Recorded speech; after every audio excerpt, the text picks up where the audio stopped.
Sidang Majelis Umum Perserikatan Bangsa-Bangsa ke-80 akan segera digelar dengan dihadiri ratusan kepala negara. Presiden Prabowo Subianto akan menyampaikan pidatonya sebagai pembicara ketiga setelah Brasil dan Amerika Serikat. Di hadapan para pemimpin negara dunia, Presiden Prabowo akan menyampaikan sejumlah isu yang sedang menjadi perhatian. Salah satunya adalah kemerdekaan Palestina. Presiden Prabowo Subianto tiba di New York, Amerika Serikat untuk menghadiri sidang Majelis Umum Perserikatan Bangsa-Bangsa. Presiden Prabowo akan menetap selama beberapa hari di kota New York guna menghadiri sejumlah agenda sidang Majelis Umum PBB pada 22 dan 23 September. Di New York, Prabowo tak hanya menghadiri sidang Majelis Umum PBB, namun juga menjadi pembicara dan menyampaikan pidato di urutan ketiga setelah Brasil dan Amerika Serikat. Beliau mendapatkan urutan berbicara yang ketiga setelah Brasil dan Amerika Serikat. Kemudian nanti juga akan ada beberapa agenda pertemuan di New York. Para pemimpin dunia akan berkumpul di Majelis Umum PBB ke-80 yang mempertemukan perwakilan dari 193 negara anggota, 2 negara pengamat non-anggota, dan 1 anggota pengamat untuk membahas isu-isu global. Sesi Majelis Umum memiliki tradisi unik dalam urutan pidatonya. Brasil selalu menjadi negara anggota pertama yang berpidato. Sebagai tuan rumah, Amerika Serikat adalah negara kedua yang berpidato. Tema sesi Majelis Umum tahun ini adalah bersama lebih baik 80 tahun dan lebih untuk perdamaian, pembangunan, dan hak asasi manusia. Selain tema utama tersebut, beberapa isu krusial yang diperkirakan akan mendominasi diskusi para pemimpin meliputi Gaza dan kemerdekaan Palestina. Inilah salah satu concern yang akan disampaikan Presiden Prabowo dalam pidatonya. Ya, tentu kan dari awal kan Indonesia ya Pak Presiden mendukung ya bagaimana perjuangan Palestina merdeka kan. Ya, dan di kancah dunia kan kita semuanya bangga kan Indonesia sekarang berada di jajaran strata negara.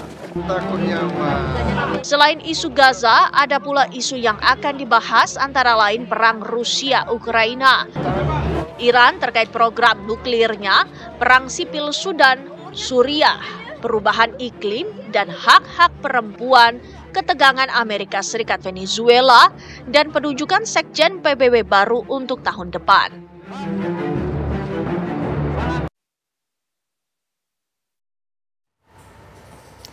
Para pemimpin dunia berkumpul untuk pertemuan bersejarah di Markas Besar Perserikatan Bangsa-Bangsa, dan rekan-rekan kami jurnalis TV One Haidar Faisal dan Yanri Subekti memiliki laporannya langsung dari New York, Amerika Serikat. Kita akan ke Faisal terlebih dahulu. Selamat malam waktu Jakarta, Faisal.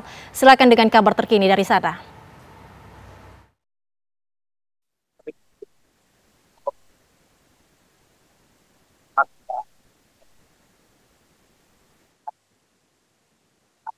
Ada kata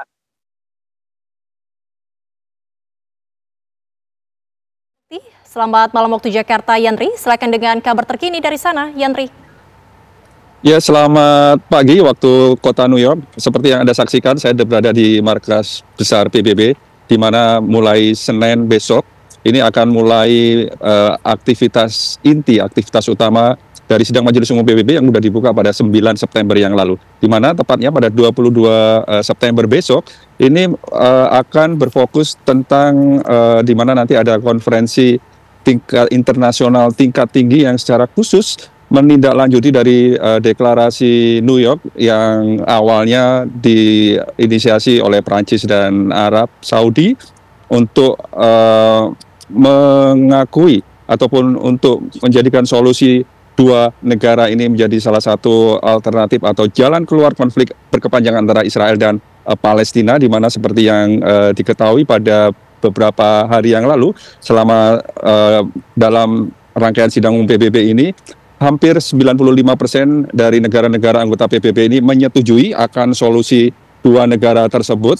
Dan namun demikian beberapa hari atau tepatnya hari Kamis kemarin juga sempat dicoba pertemuan Dewan Keamanan PBB untuk salah satunya adalah mengakui kemerdekaan Palestina, namun Amerika Serikat memberikan hak vetonya sehingga gagal lagi, dan diharapkan nanti pada besok ini akan ada kesepakatan dari konferensi tingkat tinggi internasional ini untuk mengakui kedaulatan atau kemerdekaan atau negara Palestina.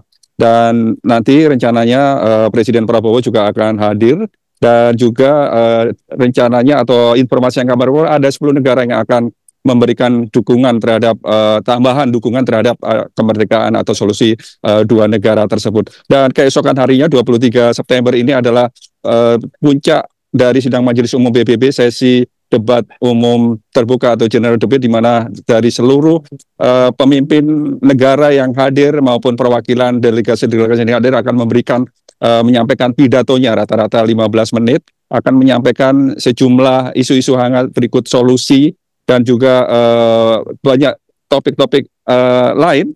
Selain juga seperti yang saya sampaikan tadi, fokus utama adalah masalah konflik antara Israel dan Palestina yang saat ini menjadi perhatian dunia. Dan ya, seperti yang Anda saksikan, saya akan juga menceritakan bagaimana kondisi di sekitar gedung PBB ini. Anda mungkin bisa melihat bagaimana mulai padatnya ataupun lalu lintas ini mulai macet karena beberapa ruas jalan sudah mulai dijaga ketat dan diberikan pagar batas kendaraan, dan juga seperti yang Anda saksikan di belakang saya, NYPD bersiaga, beberapa kendaraan taktis dari NYPD dan juga truk-truk besar ini mulai ditempatkan di lokasinya, karena ini dipahami sekali karena besok salah satu ataupun pembicara adalah Presiden Amerika Serikat Donald Trump, di mana biasanya penjagaannya ekstra ketat sekali, tidak hanya di jalan maupun di sebelah belakang UN adalah sungai, dan juga di udara nanti seperti biasanya ini akan banyak sekali helikopter pengamanan yang juga akan bersiaga. Dan juga ini juga cukup membanggakan karena Presiden Prabowo, Presiden Republik Indonesia ini akan langsung memberikan pidato setelah Presiden Trump selesai menyampaikan pidatonya. Dan ini yang juga istimewa, untuk pertama kalinya setelah 10 tahun Indonesia absen untuk Presiden Indonesia absen menghadiri ajang paling besar dan bergengsi sidang umum PBB setiap tahun ini. Kami akan terus melaporkan bagaimana perkembangan nanti. Baik, Sega, kembali ke studio. Baik, terima kasih Yandri. Selanjutnya kita ke Haidar Faisal. Faisal, silakan dengan laporannya.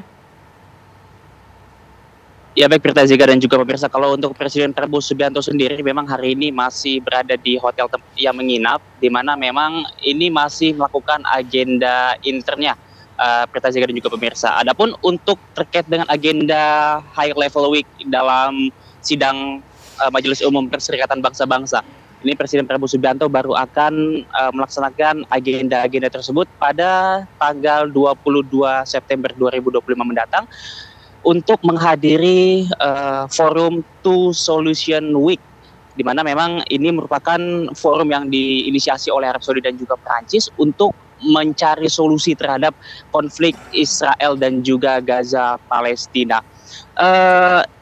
Forum ini, Zega dan juga pemirsa, merupakan follow up dari New York Declaration, yang mana kita ketahui bersama bahwa dalam deklarasi tersebut 147 negara setuju terhadap solusi dua negara ini. Dan nanti Presiden Prabowo Subianto akan terlibat langsung juga dalam diskusi forum ini untuk mencari solusi terbaik bagi Gaza Palestina. Nah, pada tanggal 23 September ya, Prita Zega dan juga pemirsa, ini Presiden Prabowo Subianto juga teragendakan akan menghadiri sidang pembukaan sidang Majelis Umum Perserikatan Bangsa-Bangsa, di mana Presiden Prabowo Subianto di situ akan menjadi pembicara, juga akan memberikan pidatonya kepada seluruh dunia. Melalui pidatonya nanti Presiden Prabowo Subianto ini teragendakan akan berbicara di urutan ketiga setelah Presiden Brazil dan juga Presiden Amerika Serikat Donald Trump.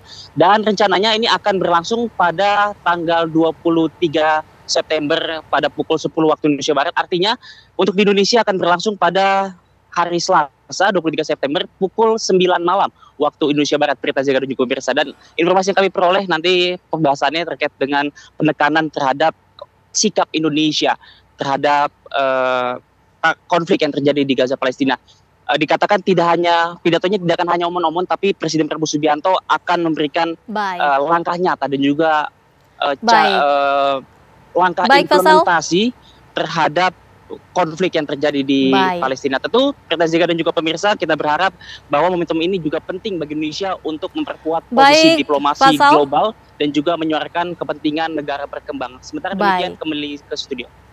Baik, terima kasih rekan-rekan mengabarkan langsung dari New York, Amerika Serikat. Selamat bertugas kembali.